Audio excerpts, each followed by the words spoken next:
పోయాం.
భాగస్థులందరూ కోటీశ్వర్లు కదా.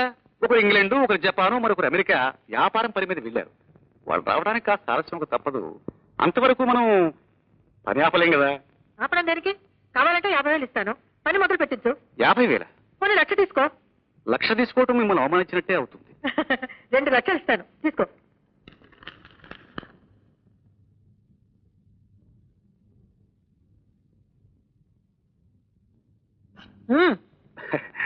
తీసుకో బాబు. మీరంతగా బలవంతం చేస్తుంటే నేను కాదంటానా? నేను కాదంటున్నాను. నువ్వెవరే కాదంటానికి? ఆ డబ్బు నాది. అది మీ ఒక్కటే కాదు, ఈ ఇంట్లో అందరిది. ఇచ్చే అధికారం మీకున్నా తీసుకునే అర్హత అతనికి ఉండద్దు. ఇష్టమైతే మీ డబ్బు ముష్టి వాళ్ళకి ఇచ్చినా తప్పలేదు, కానీ అయోగ్యుడికి ఇవ్వడం క్షమించడానికి తప్పు. అంటే మేము అయోగ్యులమా? ముష్టి వాళ్ళకంటే హీనమా? అంతకంటే అధములు. పెళ్ళైనా ఏళ్ల తరపడి పుట్టింట్లో కూర్చుని తింటున్నందుకు సిగ్గుపడాలి. మీ అమ్మ నిన్ను అతి గారాబం చేసి అతిశయాన్ని పెంచారు, ఆపేక్షన్నది తెలియకుండా చేశారు. అందుకే అన్నదమ్ములన్న మమకారం లేకుండా ఆస్తిని హరించుకుని తింటున్నావు. తింటాం, మాకు అధికారం ఉంది. ఆత్మబంధువులం. బంధువులు కాదు, రాబంధులు. అత్తగారాస్తి దోచుకోవాలని నక్కలా కాచి కూర్చున్న వాడివి నువ్వు మాట్లాడొచ్చావా? ఆడదాని డబ్బు కోసం పాకులాడడం లేఖితనం. చీ అన్న జీర్ణం చేసుకోవడం తప్ప నువ్వు సిగ్గులేని వాడివి. నీలాంటి నేలబారు మనుషులతో మాట్లాడాలంటే నేను నాకు అసహ్యం. ఏమిటి ఆ కారు కూతురు? నా కూతుర్ని అల్లుడిని గట్టి పచ్చకట్టి కట్టి మాట్లాడతావా? ఆ మాత్రం అయినా గౌరవించినందుకు సంతోషించండి. కూతురు అల్లుడు తప్ప మీ ఇంట్లో ఉన్న వాళ్ళని ఈ చుట్టూన్న ప్రపంచాన్ని చూడలేకపోవడం మీ గుడ్డితనం. కన్న కూతుర్ని ఎంత ప్రాణంగా అయినా చూసుకోవచ్చు, కానీ ప్రాణాలు పోయాక తలకొరివి పెట్టేది కొడుకులన్నది మాత్రం మర్చిపోకండి.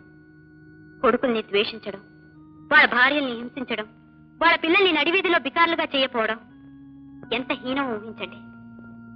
మీ ఇంటి గౌరవానికి పట్టుకోమను మీ కొడుకులే కాని అల్లుడు కాదు. ₹1,00,00,000 కట్నం తీసుకున్న అల్లుడైనా కొడుక్కి సమానం కాడన్న నిజాన్ని తెలుసుకోండి. మీ కొడుకులకి అన్యాయం జరగనివ్వను, మీ ప్రయత్నం సాగనివ్వను. జాగ్రత్త. తేషాం నిత్యాభియుక్తానాం యోగక్షేమం వహామ్యహం. ఏమండి, ఎప్పుడు గీతాపారాయణం తప్ప కొంపల రామాయణం పట్టించుకోరా ఏమిటి? అన్నీ వదులుకునే సన్యాసి యోగమే పడితే అదృష్టవంతున్నే అయ్యేవాణ్ణి. ఇంతకు ఏం జరిగిందే? ఏం జరిగిందా? ముందొచ్చిన చెవుల కన్నా వెనకొచ్చిన కొమ్ములు వాడేని నిన్నగాక ముందొచ్చింది అదే ఇంటికి మహారాణి అనుకుంటోంది. అలాగా? అవునండి. అనుకోని ఏమిటండి, అధికారం కూడా చెలాయిస్తోటే. ఆశ్చర్యంగా ఉందే. ఆ? అదే చెవుల పిల్లిని చూసి పెద్ద పులి భయపడ్డట్టు ఆ పిల్లని చూసి నువ్వు బెదరటం ఆశ్చర్యంగా లేదు? ఇంకా నయం, ఆనందంగా ఉందన్నారు కాదు. అది అంటున్నాను. మీరేదైనా అంటారు, అది చేసిన అవమానానికి నా గుండె రగిలిపోతుంది. అవమానమా? కాకపోతే మీరే అసలు నాకు ఇంట్లో ఎదురు చెప్పలేరే. అవునవును. అటువంటిది నా అల్లుడికి ఒక చెక్కు రాసిస్తుంటే అడ్డొస్తుందా? తప్పు తప్పు. సగ ఆశ రాసిస్తే మాత్రం తనకు అడిగే హక్కే ఉందిగా? లేదు. సగమేమిటి, శాంతం రాసిచ్చినా అడిగే హక్కు లేదు. కానీ కృష్ణ పరమాత్మలా చక్రం అడ్డం వేయటంలో ఆంతర్యం ఏమిటో అర్థం కావడం లేదు. మీకేనా అర్థం కాదు? మీరింత అయోమయంగా ఉండటం మూలానే కదా ఈ కొంప ఇలా తయారైంది. భార్యనంటూ ఉన్నానన్న మాట మర్చిపోయారు. నేనా? కళ్ళు మూసుకున్నా నాకు నీ మొహమే కనిపిస్తుంది, నిద్రపోతున్నా నీ గొంతే వినిపిస్తుంది. నిన్ను మర్చిపోవడం నా తరం కాదు. చాలండి, ముందు ఆ లక్ష్మిని ఇంట్లో నుంచి సాగనంపే ఉపాయం ఆలోచించండి. ఆలోచించగా ఆలోచిద్దాం. ఆలోచిద్దామంటే కాదు, దాన్ని పిలిపించి మాట్లాడండి. మాట్లాడతారా లేదా? ఎవరితో? నా కర్మ. పిలిపించారా మావయ్య గారు? పిలిపించాను. ఎందుకు పిలిపించాను? నిన్నేదో అడగటానికి పిలిపించుంటాను. అడగండి. ఏమీ లేదు. గజీతగాడు ఉన్నాడు అనుకో, వాడికి కూడా ఎదురీత ఒక్కొక్కప్పుడు ప్రమాదం తెచ్చిపెడుతుంది. అలాగే గుర్రపిల్ల కొండను ఢీకుంటే ఏమవుతుంది? తలబద్దలవుతుంది. అవును, నువ్వేదో అత్తగారికి అడ్డు వెళ్ళావని విన్నాను. అందుకు నిన్నేదో అందావని కాదు, నీ ఆంతర్యం ఏమిటో తెలుసుకుందామని రమ్మన్నాను. మీరు తెలుసుకునే ఉంటారు, అమాయకులు కదా అని అయిన వాళ్ళనే మోసం చేస్తుంటే చూస్తూ ఊరుకోలేకపోయాను. తప్పంటారా? తప్పు అని అనను, కానీ పప్పులో కాలేసామంటాను. ఆవిడేదో అల్లుడికి వ్యాపారంలో సాయం చేయాలనుకుంది, అందులో మోసం ఏముంది? ఫ్యాక్టరీ పేరుతో ఆవిడ చేత పునాది రాయి వేయించి 2 లక్షలు కాజేయడం మోసం కూడా కాదు, దోపిడీ అనాలి. ఆవిడ సాయమే చేయాలనుకుందో వీడు దోపిడే చేయాలనుకున్నాడు, మనకు అనవసరం కదా. అలా అంటారేమిటండి? ఈ మోసాన్ని ఇలాగే సాగనిస్తుంటే ఈ కుటుంబం ఎక్కడ తెలుస్తుందో మీరు ఎప్పుడైనా ఆలోచించారా? ఆలోచించి లాభం లేదని తెలిసే ఊరుకున్నాను. అటు మీ అత్తగారి మూర్ఖత్వం, ఇటు నువ్వు కట్టుకున్న ప్రబుద్ధుడి పొగరమోత్తనం, మధ్యలో మా పెద్దవాడి అమాయకత్వం, అన్నీ అదుపు తప్పిపోయాయి. అందుకే అల్లుడి ఆటలు సాగిపోతున్నాయి. ఇవన్నీ ఒక దారికి తీసుకురావడం సాధ్యం కాకుండా పోయింది. మీరలా తామరాకు మీద నీటి బొట్టులా ఊరుకుంటే ఈ ఇల్లు పునాదులతో కూలిపోతుంది. మీరు ఏమీ పట్టించుకోపోవడం ధర్మం కాదు. అందరూ అలాగే అనుకుంటారమ్మా, కానీ నా బాధ ఎవరికి అర్థమవుతుంది? ఆవిడ మూర్ఖత్వాన్ని మూర్ఖత్వంతోనే అణిచివేయచ్చు, అది పెద్ద కష్టమేమీ కాదు. నేను విజృంభించాననుకో, ఈ ఇల్లు మరీ అరాచకంగా తయారవుతుంది, ఇంటి గుట్టు రట్టవుతుంది. అందుకు నా సంస్కారం అడ్డొస్తుంది. చదువుకున్న దానివి, అన్నీ అర్థం చేసుకోగలవు.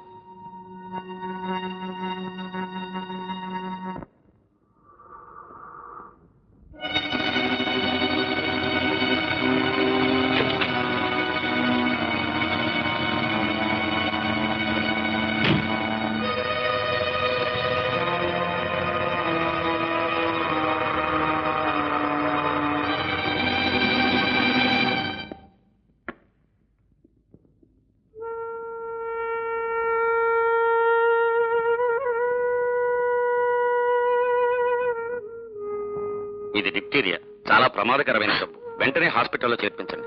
ఇమీడియట్ గా చేర్పించండి. Don't neglect please.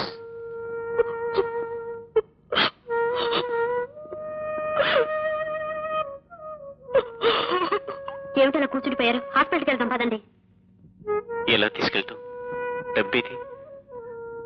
డబ్బు సంగతి నేను చూసుకుంటాను. ముందు మీరు టాక్సీ తీసుకురండి. 10,000 ఏమంత మహాభాగ్యం, నేను ఇస్తాను. అక్కయ్య గారు, శాంతి కొళ్ళు తెలియించారు. డాక్టర్ గారు వెంటనే హాస్పిటల్ చేర్పించమని చెప్పారు. డాక్టర్ని ఎవరు పిలిపించారు? నేనే పిలిపించాను. ఆలస్యం అయితే ప్రమాదం అన్నారు. హాస్పిటల్కి తీసుకెళ్ళాలి. అర్జెంటుగా 500 ఇవ్వండి. ఒంటి కషాయంతో పోయే జ్వరానికి ఆసుపత్రి 500 ఖర్చా? ధర్మాసుపత్రికి తీసుకెళ్తే పోలా? బీదా బిక్కి వెళ్లే ధర్మాసుపత్రికి దుర్గమ్మ గారి మనవరాలను తీసుకొచ్చారంటే ఆ దౌర్భాగ్యురాల్ని నా మనోరాలంటే నేను ఊరుకోను. నేనన్నా అనకపోయినా మీ మనవరాలు కాకపోదు కానీ అర్జెంటుగా ఇవ్వండి. ఎన్నిసార్లు చెప్పాలి? పెరట్లో రూపాయలు చెప్పేవి లేదు కోసపడానికి. అడ్డమైన వాళ్ళ ఆసుపత్రి ఖర్చులకు తగలేయడానికి ఇక్కడ డబ్బు పోగేసలేదు. లేదనకండి, ఇవ్వండి. ఇవ్వను. ఇస్తారా ఇవ్వరా? ఇవ్వను ఇవ్వను ఇవ్వను. ఎన్నిసార్లు చెప్పాలి? ఎన్నిసార్లు చెప్పినా తీసుకోక తప్పదు. లక్ష్మి, ఎంత ధైర్యం నీకు?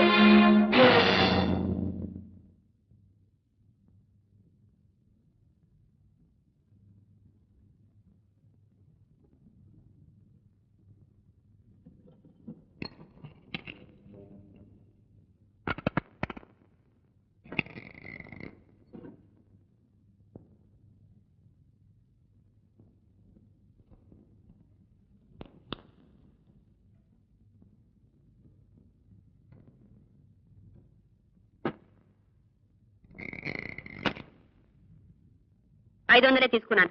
ఇవ్వండి మీ తాళాలు. నిన్ను పోనివ్వండి అత్తగారు. ముష్టి వాళ్ళకి ఇవ్వాలని ఆమె కోరికే తీరనివ్వండి. ప్రమాదకరమైన జబ్బుగా మందు ఖర్చు కాకపోయినా ప్రాణాలు పోయిన తర్వాత మట్టి చేయడానికైనా కావాలి కదా. జబ్బుగా ఉన్న బిడ్డను హాస్పిటల్ తీసుకెళ్తుంటే అమంగళంగా మాట్లాడతావా?